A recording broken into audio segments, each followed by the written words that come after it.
Hey, hello everyone. Good evening. I hope you can hear me. Welcome back to another session of Inside Out. My name is Chi Chi and I'll be your host again today.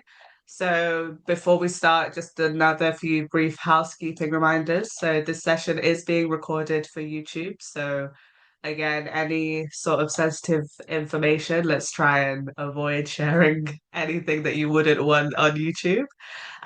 We have been recording, as I said, so the playlist is up. The past 5 days are up on YouTube if you have missed any sessions. I will drop the link at some point in the chat. We encourage people to be vocal today, ask questions if you want. You can put your hand up, you can pop it in the chat, anything. And we do have some journal prompts as per the previous sessions, which will be on page, I think, 17. I'll double check that. Before we go into today's session, I would like to ask Karina to start with our devotion for the evening. Thank you, Chichi. Hello, everybody. I'm Karina, and I would like to pray before we start. Dear Heavenly Father, dear Mighty God, I'm really thankful for everybody who could join and let us explore the topic we are having today and make us blessed with the information we are going to find out. Let more people to join this meeting. Amen. Okay, so today my topic is how God understands every season. I've got a question for all of you, especially for women. You will understand why later.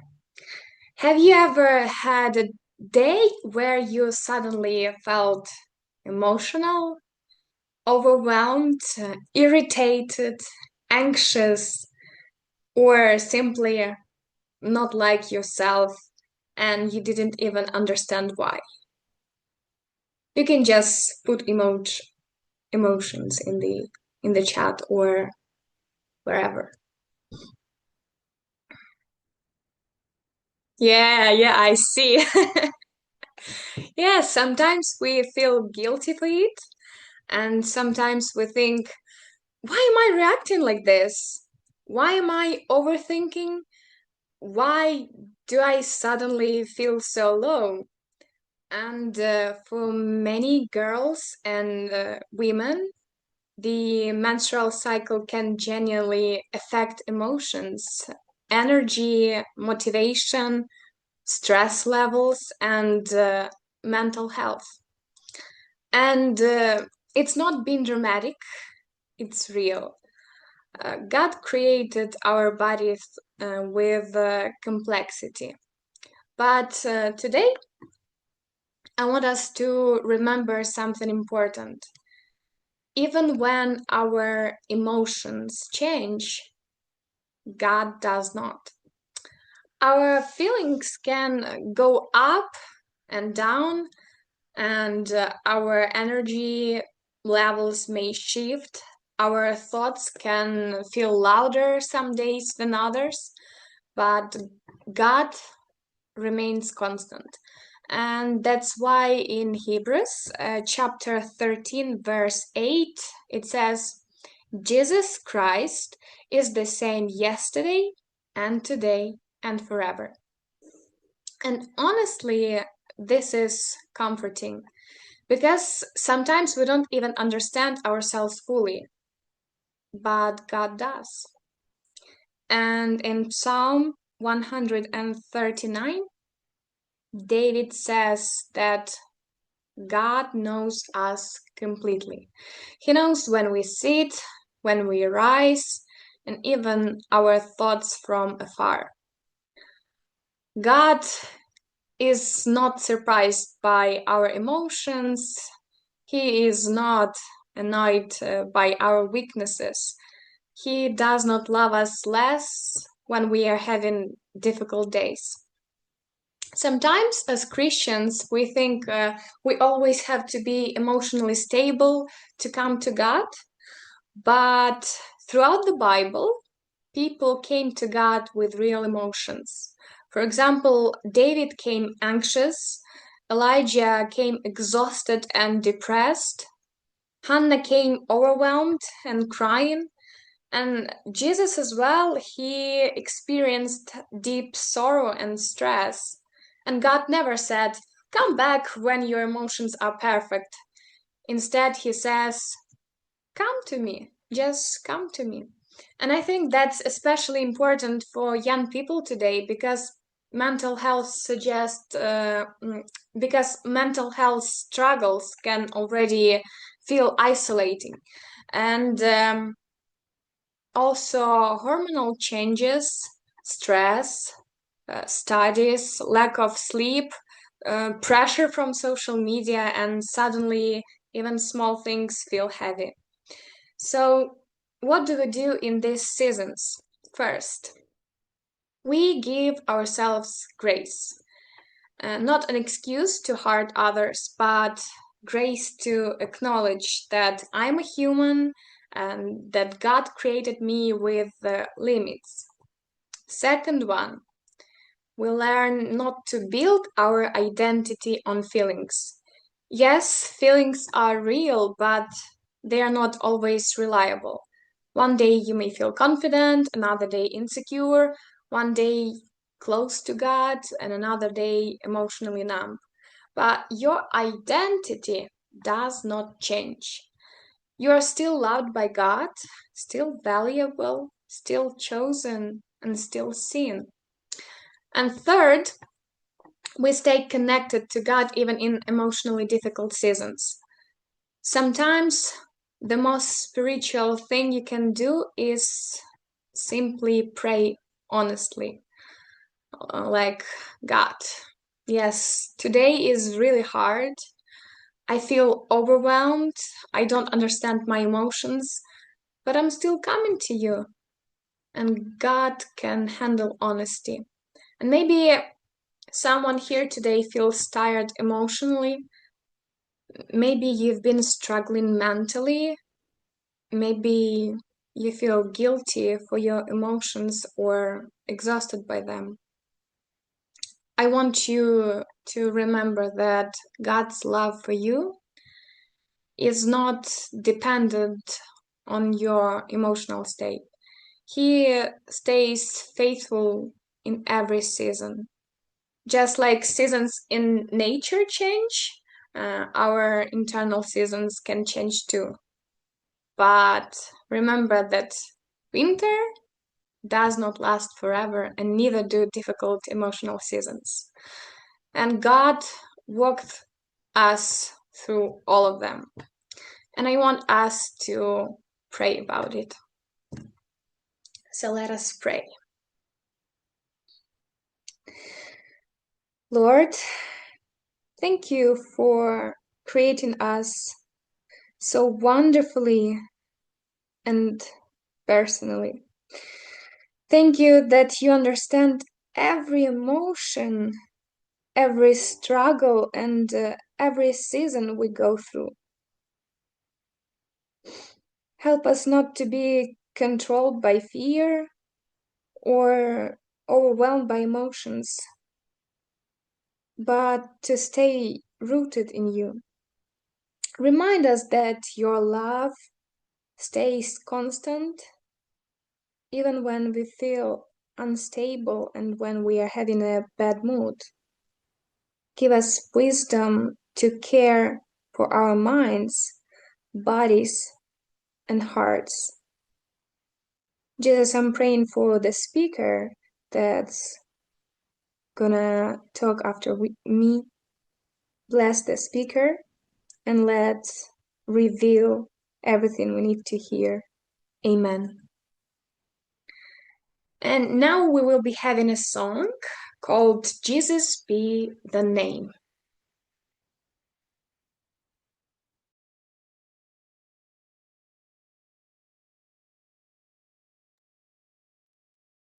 Hey, thank you, Karina, for that song request. I like the idea of song requests actually. If any of you have a song that you would like played throughout any of these sessions, feel free to let me know.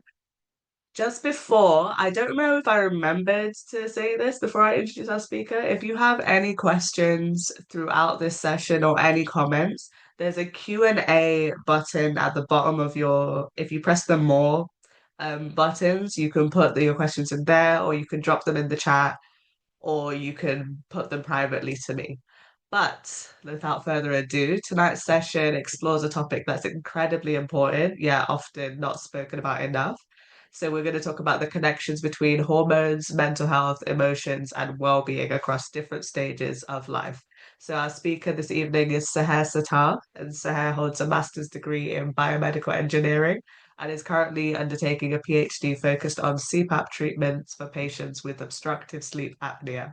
She's passionate about making health science more accessible and empowering women in STEM. And she's also involved in outreach work that's focused on female healthcare and well-being. So, in tonight's talk, Mind, Mood, and Hormones, Understanding Mental Health Across the Female Life Cycle, Sahar will help us better understand how hormonal changes across life stages can impact your mood, emotions, and mental well-being, while also sharing practical strategies for understanding and supporting our health more intentionally. So, even if you feel like this topic may not directly apply to you personally, tonight's session is still an important opportunity for all of us to learn how we can better support, understand, and care for the women around us. So, please join me in warmly welcoming Sarah.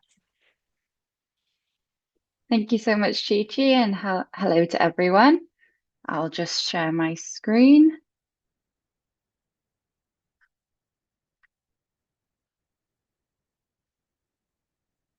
There we go. Can everyone view the screen okay?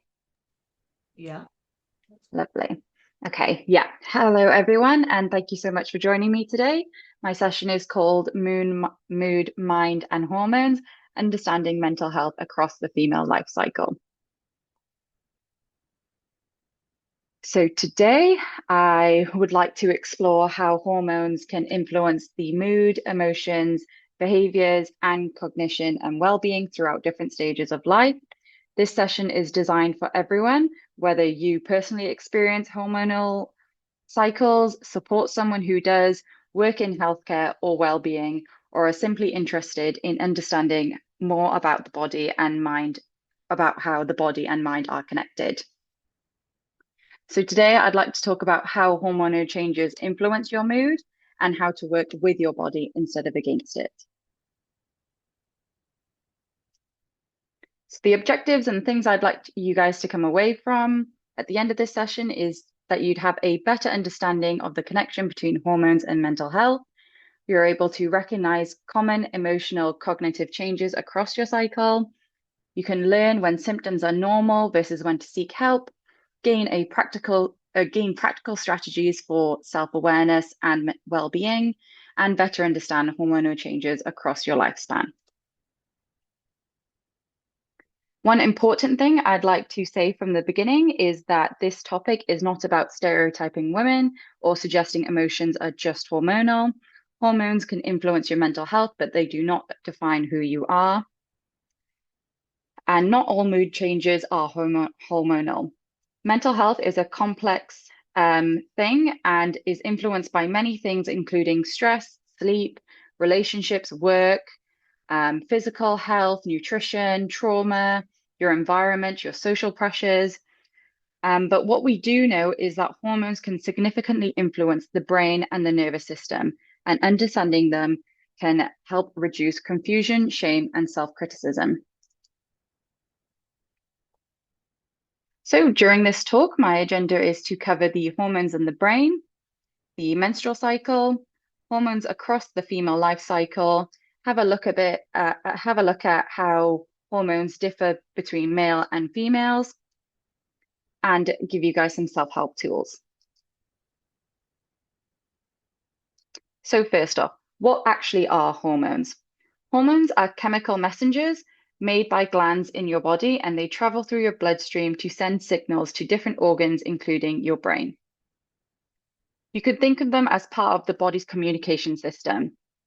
Hormones may influence functions such as sleep, metabolism, stress responses, growth, reproduction, energy levels, and importantly for today's discussion, mood and mental well-being. When hormone levels rise or fall, the brain responds to those changes. So there are several hormones involved in mental health, but today we're mainly focusing on oestrogen and progesterone. Oestrogen is often associated with improved mood, energy, motivation, and cognitive function because it interacts with brain chemicals such as serotonin and dopamine, which are your happy chemicals. Progesterone can have a calming effect in some people because it influences the brain chemistry, which helps regulate relaxation and anxiety. Testosterone also plays a role in confidence, energy, motivation in both women and men. And cortisol is our main stress hormone. Chronic stress can disrupt hormonal balance and worsen emotional symptoms. The important point is hormones and mental health are closely connected through the brain. Now, let's look at the menstrual cycle itself. The average menstrual cycle is around 28 days, and that can vary between 21 and 35 days depending on an individual's cycle. The cycle can be divided into 4 main phases, and these are the menstruation phase, your follicular phase, ovulation phase, and luteal phase. So your menstruation phase, this is when you menstruate and you have your period. The follicular phase follows this, and this is when estrogen begins to rise. Ovulation is when your egg is released and you have a dip in your estrogen. And finally, the luteal phase occurs just before your next menstruation. Hormonal changes, your hormone levels change significantly across these phases, and those hormonal changes can influence mood, cognition, energy, sleep, and behavior.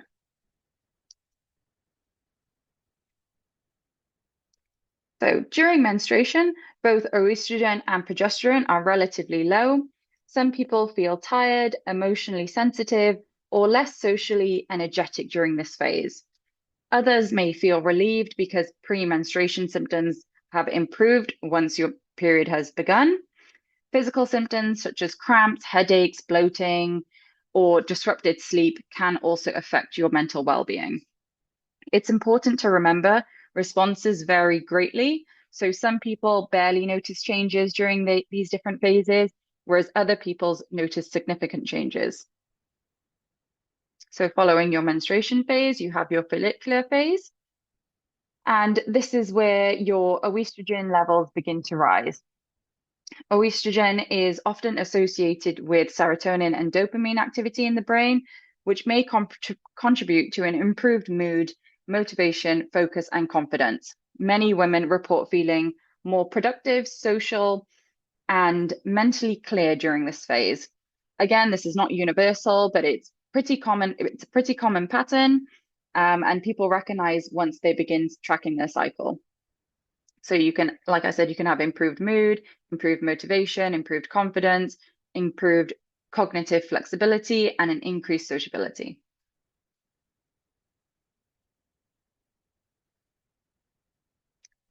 So following your follicular phase, you will have your ovulation phase.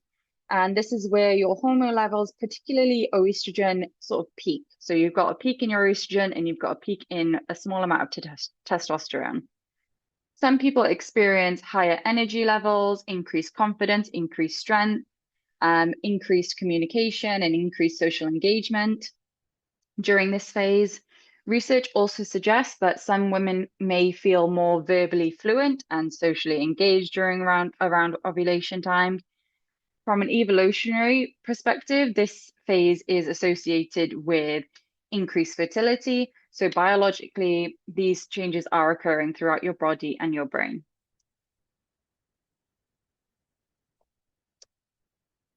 And finally, your final phase is your luteal phase. This happens after ovulation when progesterone becomes the more dominant hormone. For some people, progesterone has a calming effect, whereas for others, hormonal fluctuations of the luteal phase can trigger strong emotional and physical symptoms. Common experiences include irritability, anxiety, emotional overwhelm. Sometimes you can have brain fog or a lot of fatigue. A lot of individuals report having poor sleep, food cravings, and difficulty concentrating during this time. And it's often referred to as the brain fog phase of your cycle. This phase is also where you can have your premenstrual syndrome symptoms, so your PMS symptoms. One important thing to remember is that hormones do not create emotions out of nowhere. They may amplify your stress and your overwhelm or emotional vulnerability, but those issues already exist. So it's not just that this is your PMS phase, this is a chemical reaction happening in your body. So we can have a quick question break on the questions on Menti.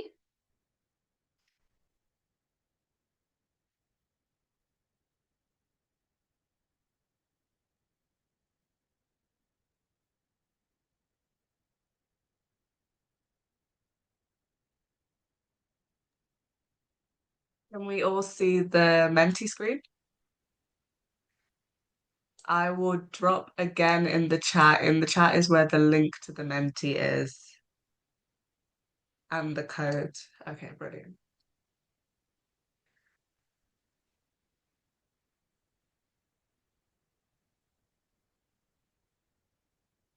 So the first question is, have you ever noticed changes in your mood or energy across the month?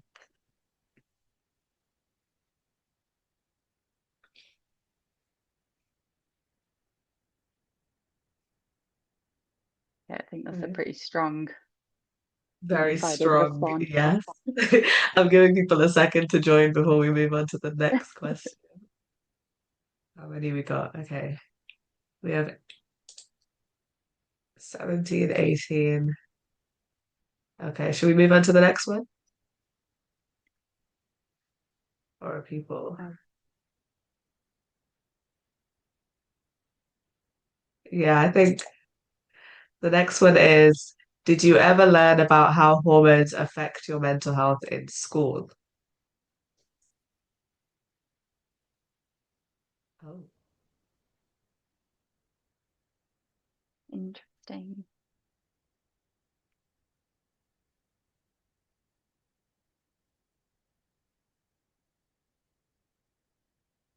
Okay, we're leaning more to the nose on this one, so Mhm. the next one, I'm trying to give that last person a chance to answer. It's okay.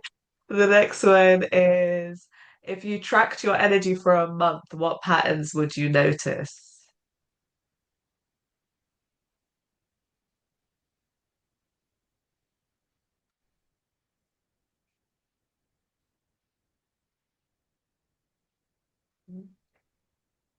Fluctuates, unstable, high in the beginning,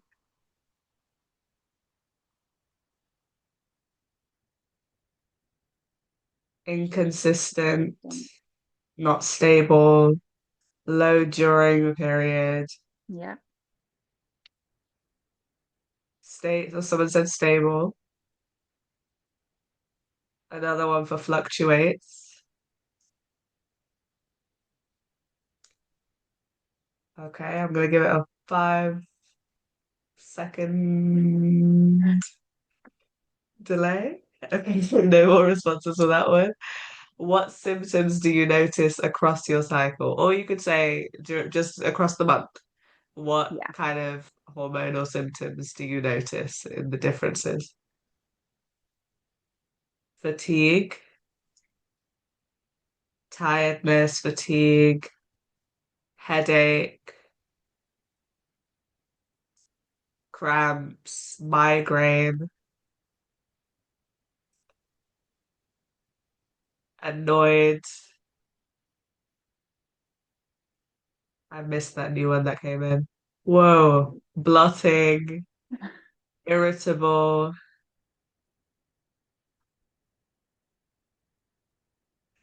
Oh, that cramps is getting bigger and bigger. That Yep. headache is getting bigger.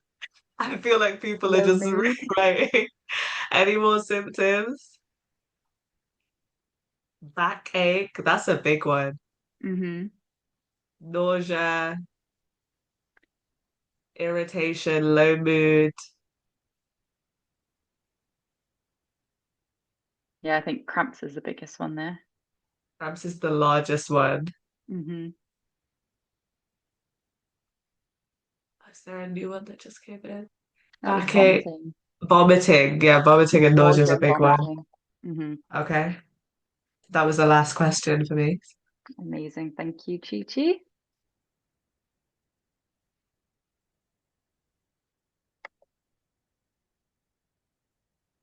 Okay,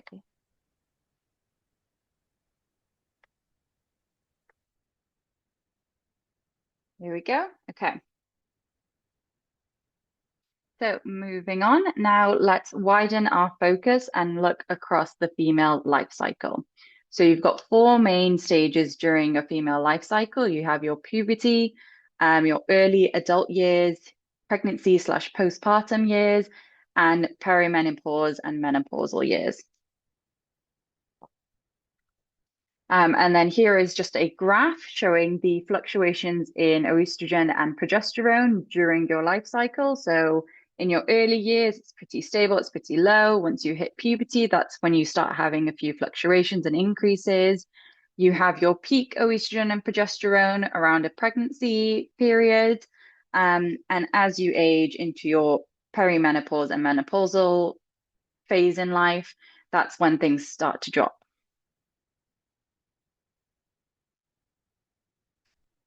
So during your puberty, puberty is the first major hormonal transition that you would experience.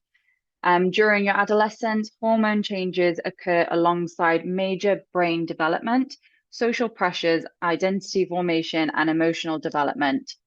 The rates of anxiety and depression increase significantly during this period of time, but this does not mean that hormones are the only cause, as there are significant life changes during this period of your period of your life. But they are a massive contributing factor among many. So during your puberty, you can experience emotional intensity, cycle development, and fluctuations in your anxiety.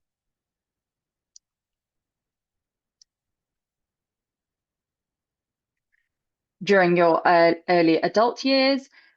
This would be sort of when you're sort of thinking about your fertility and family planning, and you can have reproductive development, and you have your peak estrogen and progesterone during your early adult years.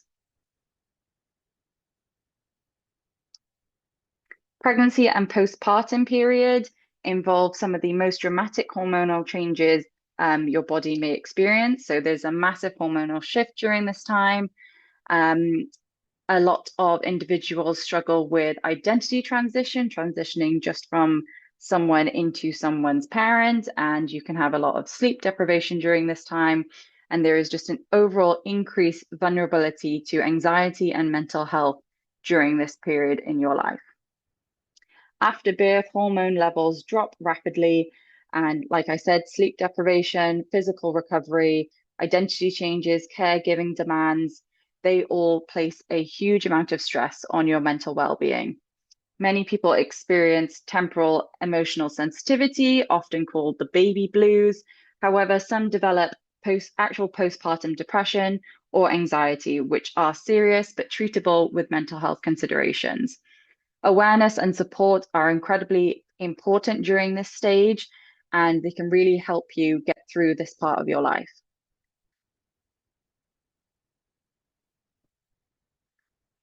And finally, the perimenopause is referred to the transition leading up to menopause, where hormones start to fluctuate significantly. Many women are surprised to learn that symptoms can begin years before your periods stop completely. So, psychological symptoms may include anxiety, sleep disruptance, brain fog, irritability, low mood, and overall poor concentration. Sleep disruptance alone can have major effects on your mental health and cognitive function. Unfortunately, many women feel dismissed or unprepared during this stage, so education and open discussion are really essential. And like I said, symptoms may present years before any actual menopausal symptoms. I just wanted to address some of the questions in the chat. Oh, sorry, there are no questions in the chat. I will continue.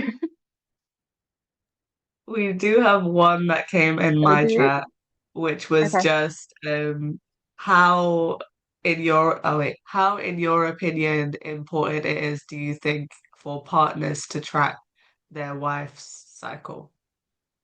I think it's very important.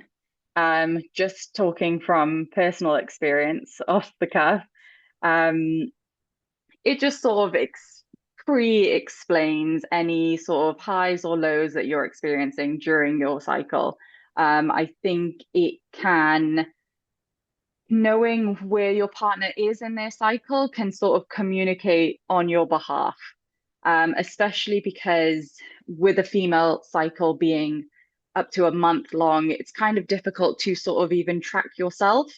And to sort of, I've often been unable to explain why I'm experiencing the symptoms that I am just because I'm not aware of where I am in my cycle. So to have a partner that's kind of aware as well that, oh, you're probably more prone to be feeling like this or exhibiting these symptoms, it's just really beneficial and helps you sort of not feel like you're going crazy during these fluctuations. Hmm. Even just tracking it yourself, like with any else, can Yeah, impact. So you don't understand how much is impacted by your cycle, from the gym to even how you study. yeah, Um, I saw one YouTube video of a woman saying track your revision plan around your cycle because you've got more energy at these times and less energy yeah, at other that's times, which really is key. very Hmm. interesting. Someone said, well, it's kind of similar. Any suggestions for partners during these phases? So those specific phases that you said. So the suggestions I would have is to be aware and so be aware of what symptoms might be heightened during these times and to not try not to take them personally, um, and to have patience, um, and to have open discussion, I think is the key thing. Okay, If there's moving no, on. I don't, I don't think we've got any more, so we can. Nope. Okay.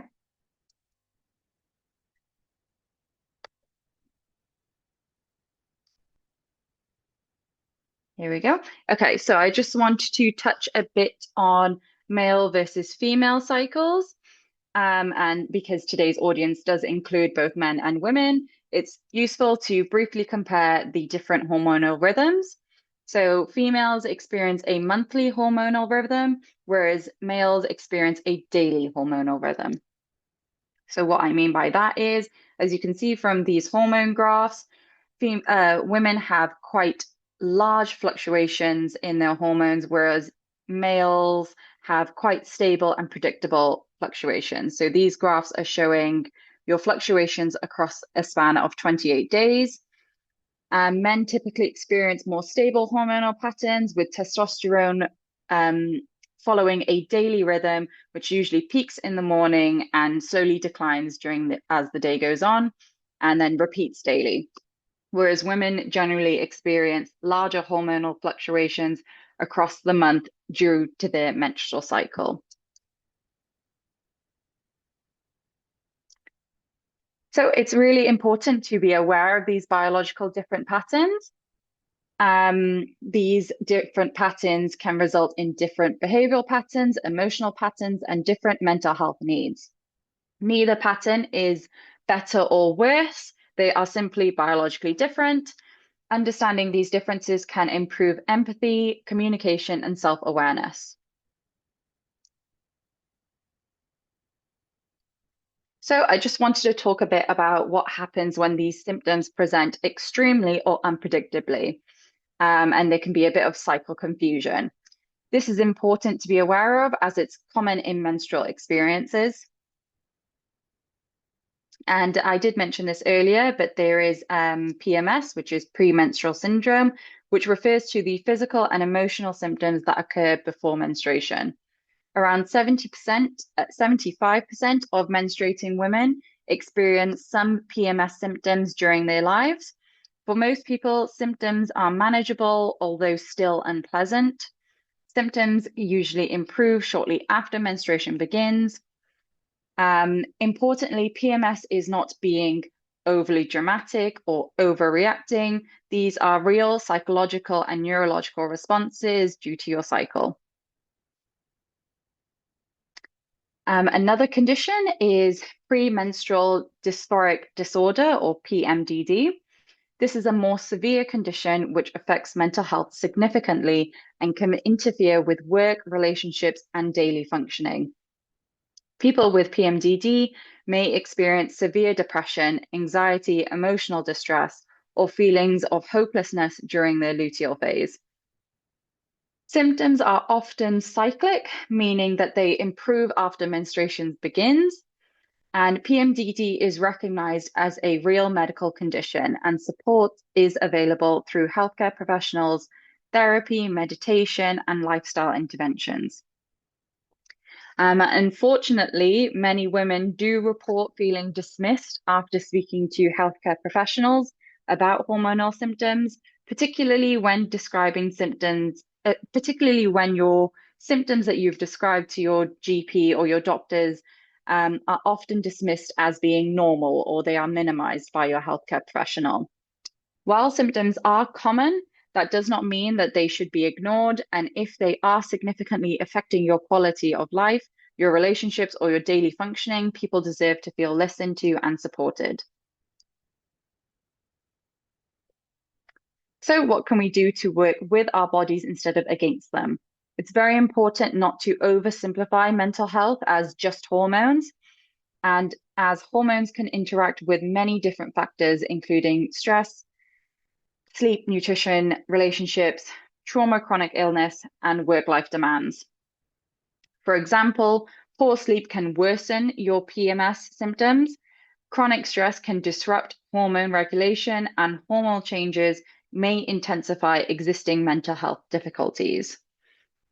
The body and mind are deeply interconnected, so I'd just like to cover some practical tools and self-awareness that we can use in our day-to-day lives. One of the most powerful tools is self-awareness. Tracking mood, energy, sleep, anxiety, and concentration across the cycle can help identify patterns and reduce self-blame.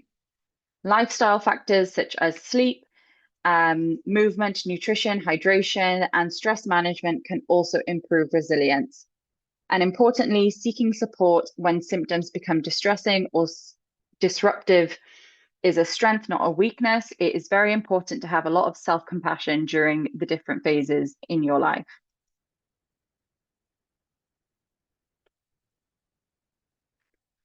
So just to cover it a bit more, cycle tracking can help people better understand their unique patterns.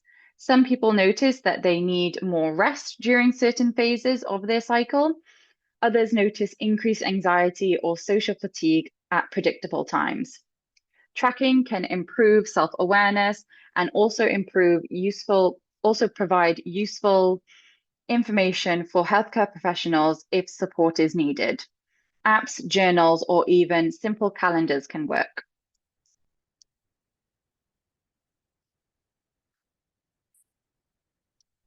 So lifestyle supports. When thinking about hormonal and mental health changes, lifestyle factors can play a really important role in how we feel, both physically and emotionally. Sleep is one of the biggest factors because poor sleep can worsen mood, anxiety, irritability, and concentration.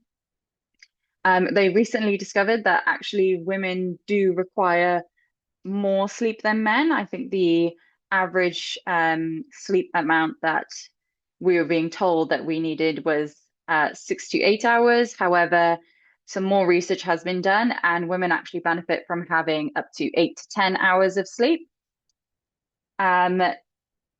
Nutrition is also very important, particularly keeping your blood sugar levels stable and having regular meals and balanced food throughout your day. Movement and exercise can help support mood, stress regulation, sleep, and energy levels. And this does not mean that it has to be super intense exercises. Just a little bit of movement, increasing your movement here and there can really help stable your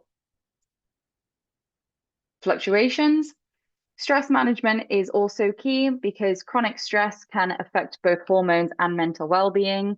Even small habits like taking breaks or spending time outdoors, spending time with your friends, or practicing relaxation techniques can really make a difference. The goal isn't perfection, it's about recognizing that small daily habits can support your overall well-being.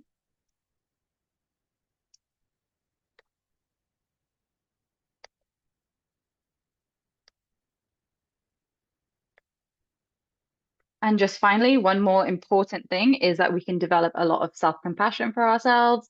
Many people feel frustrated or critical of themselves when their mood, energy, or focus changes across a month. And like I said, it is quite difficult to sort of track yourself over such a large amount of time. But understanding your hormonal patterns can help reduce that self-judgment. Different phases of your cycle may come with different needs, so it is really useful to live in accordance to your cycle. Some phases you may feel more energetic and productive, whereas others may require more rest and more emotional support.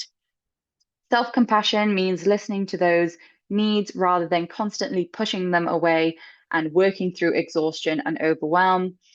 A helpful thing that you could do is reschedule, like Chichi said earlier, rescheduling your tasks or rescheduling your revision in accordance to your cycle, adjusting your expectations in accordance to your cycle, and recognizing key signs of burnout.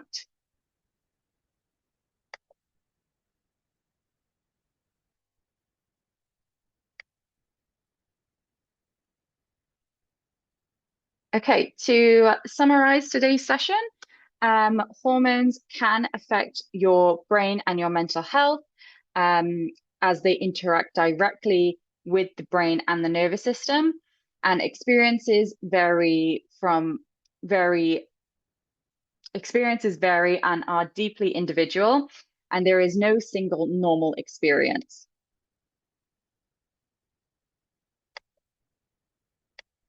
The key thing that we can do to help ourselves is to understand the patterns and reduce shame, confusion, and self-criticism.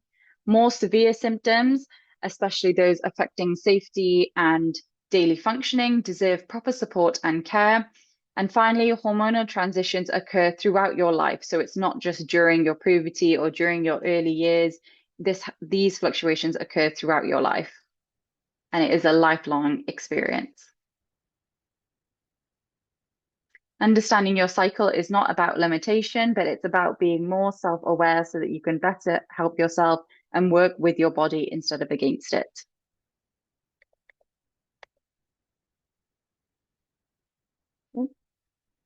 Sorry, my screen's a bit funny there, but thank you so much for listening. I hope this session has helped you make the connection between hormones, mental health, and well-being, and feel a little clearer on a more approachable approach. Understanding these patterns is not about labeling or limiting people. It's about improving awareness, reducing stigma, and supporting well-being across a lifespan. I'd be happy to take any questions, and thank you so much for listening. Hey, thank you so much, Sahar. So we're now going to move into our discussion portion of the session. So if anyone has any questions, any comments, I have seen one which I will highlight. I've got a few that have come in anonymously, but I'll give you guys just this chance to drop any questions in the chat, any comments on what's been said. One thing that has come up is about the cravings. So someone said, tip, my dad used to get me chocolate during my period, and running us baths and giving understanding is helpful too. That's really good. I Yeah. saw I think it was online, someone said that their partner makes them a steak, Yes, a that beef is steak really because key. they're Yeah. losing iron a lot. So they're like, we're trying to Yeah. nourish your body. I'm trying to think what happens in my house. Apart from avoiding me, I think that's my brother's tactic. It depends because some households have like multiple women. So one Yes. thing that you didn't speak about is when there's multiple women in one household, your household can sync up. So that means everybody is on their cycle at the same time. That can be a bit hectic hormonally.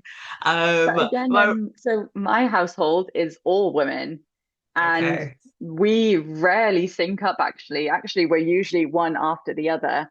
And it's kind of better because it sort of gives everyone a break each week. So it's like, okay, that's her week off and that's her week off. But I think it understanding is a bit higher, I think, in a Yeah. situation where there's more women. We spoke about tracking. I don't know why it's a bit less common to track like partners, etc. Because me and my friends, you know, like the Flow app and the Clue app, we're all synced Yeah. with each other. We know, okay, let's leave this person alone this week. Let's send them a gift this week. Is there any other comments that people have before I move on to the anonymous ones? Uh, let's see, where is my... Okay, I have them on a device.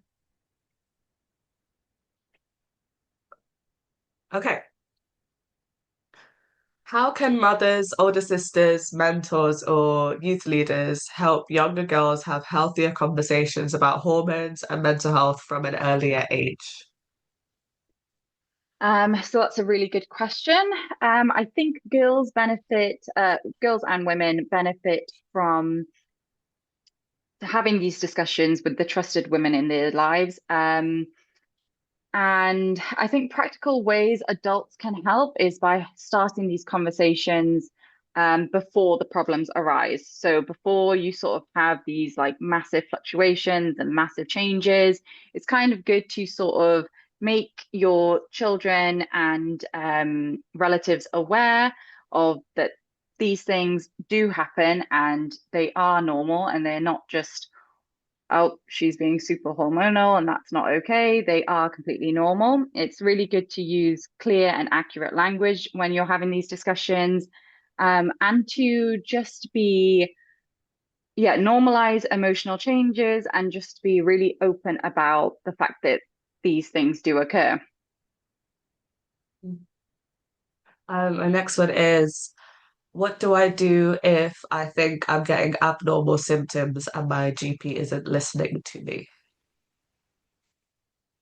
That is a really good question. I think this is where sort of trying to educate yourself on what might be going on is really key. And I would always recommend asking if you can for a different GP for a different opinion, or a lot of the time asking for a female GP. Um, but yeah, just sort of being aware of the conditions that are out there. I was thinking earlier today, like conditions such as endometriosis and PMDD. A few years back, like I personally ne had never heard of them. But as the years have gone on, a lot more people have educated themselves and have become aware and shared their experiences with their friends, with their relatives, with anyone. And a lot of people relate to the same issues.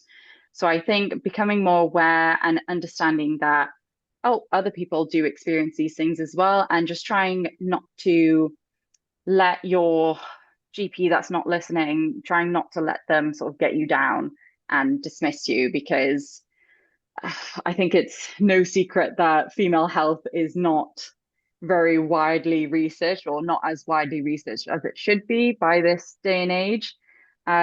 So just trust yourself if you feel like something isn't right, and just keep pushing. Mhm. I would say as well, yeah, don't be shy to keep pushing as Yeah. well. There's something, I work in a GP, there's a form you can Google, which is called a right to choose form, if you weren't aware of it. So if you have found another service that you would like to be referred to and you think that they're taking a while, you can go to your GP and say, here's my right to choose form. Can you refer me to gynecology? Can you refer me to XYZ?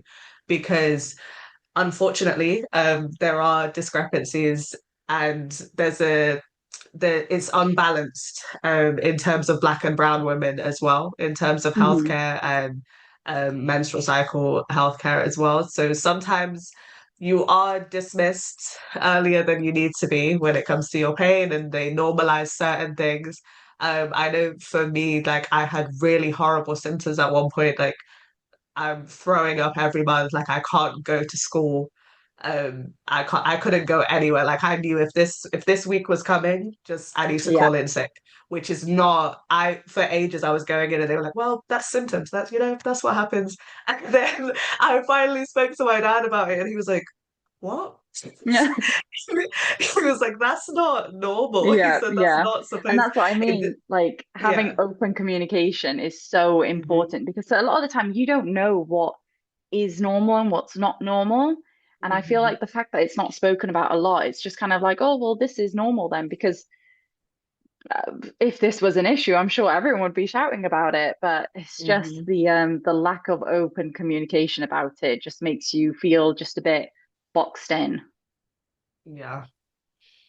If let's see, we kind of answered the one about how men can better support women around them.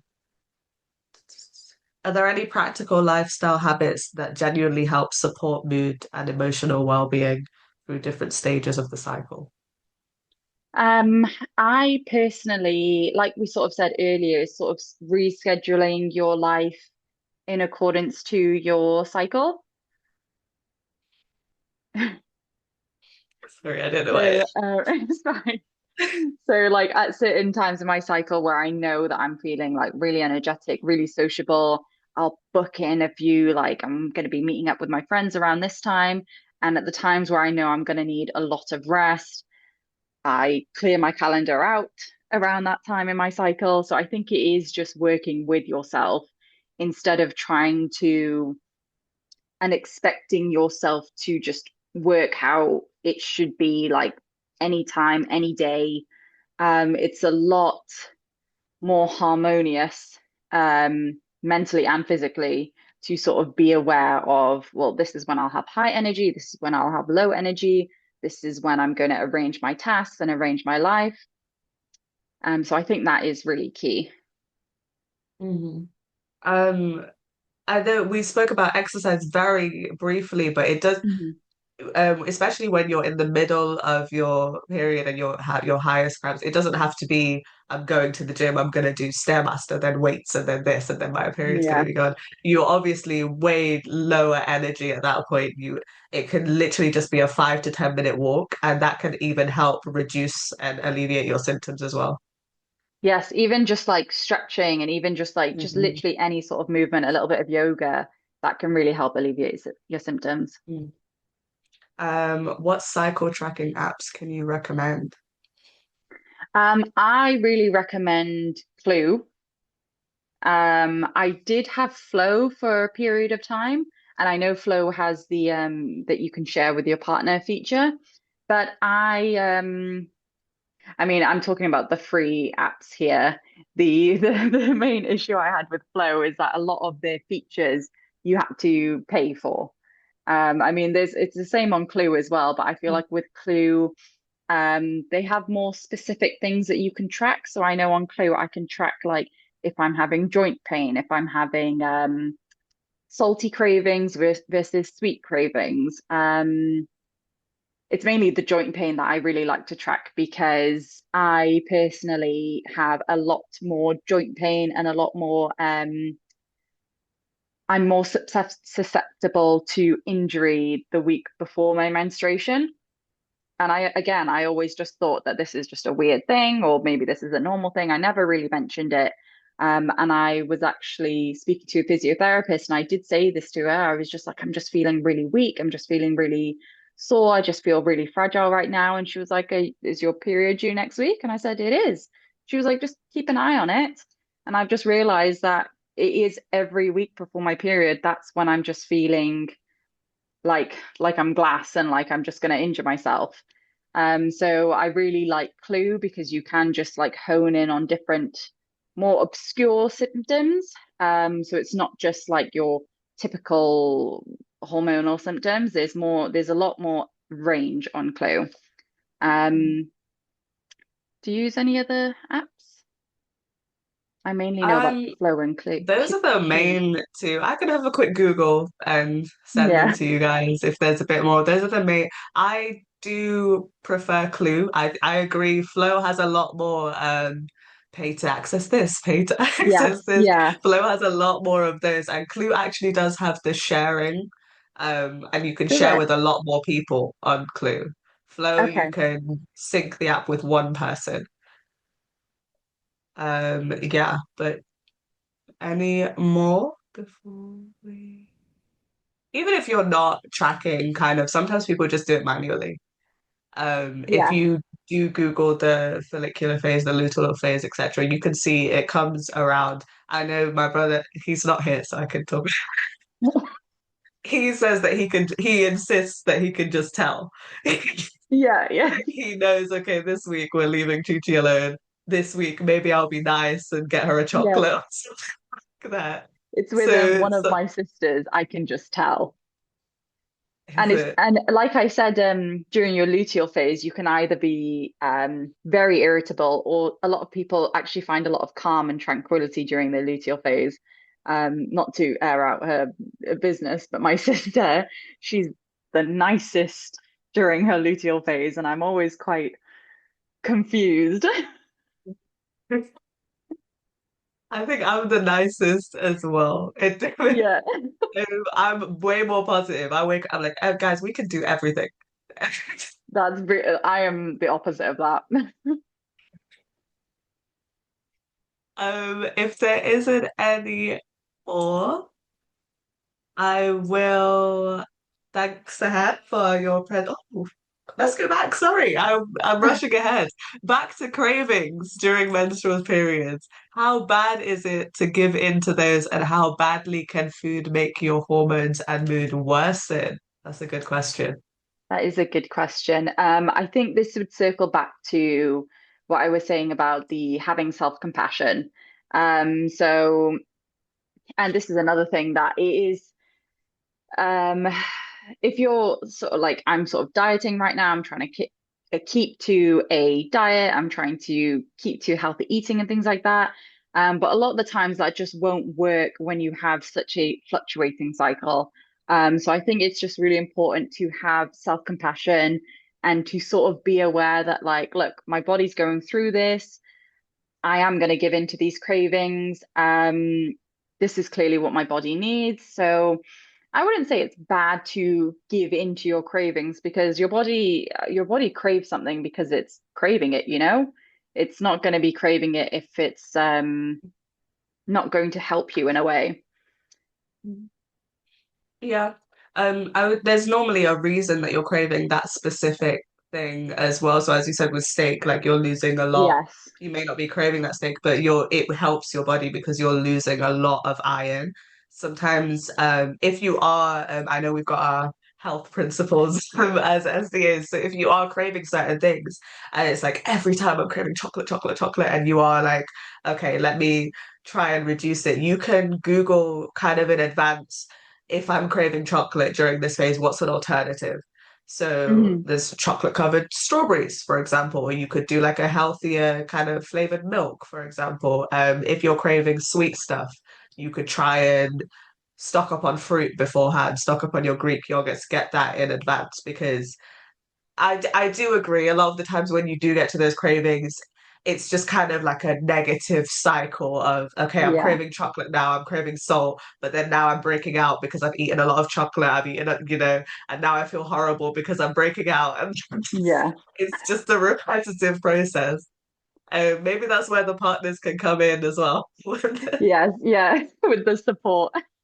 Exactly. But yeah, I was gonna say if you sort of if you are someone who like craves chocolate, you could sort of look at it as I'm craving a sugar kick, and that's when you could have healthy options such as fruit or honey even can fix that craving. Hmm. On diet as well, there's certain herbs and dietary things that you can use to alleviate symptoms as well. Peppermint tea is good. Yes, yeah. There's a red tea that someone gave me one time, but I don't remember what fruit it is. I'm gonna have to Google, and if you guys get an email from me like, guys, it's this tea, it's because I found it. But there's loads of natural herbal remedies that can alleviate symptoms as well. Yeah. If that is it for questions, okay. We will now move on to our next section, which will be the journaling. I'm just going to ask, before we do, I'll ask Karina to do like a closing prayer just to end this session. I will thank Sahar again, and I'll drop the journal prompts and welcome pack in here if you are staying for journaling after the closing prayer. We are on page 18 today, which is day 6, if you're staying to journal with us or to just have a moment of reflection. But thank you everyone for joining today, and thank you, Sahar and Karina. Thank you And so I will hand much. over to Karina. Yes, let us pray. Dear Heavenly Father, dear Jesus, I want to thank you for this important topic and that we could talk about women's health and cycle. Jesus, you know that we all are experiencing bad moods, irritation, aggressiveness, but we know that you can help us during those situations because you are never changing and you are always with us. Thank you for this meeting and for everybody who could join. And bless us for the rest of this evening. Amen. Amen.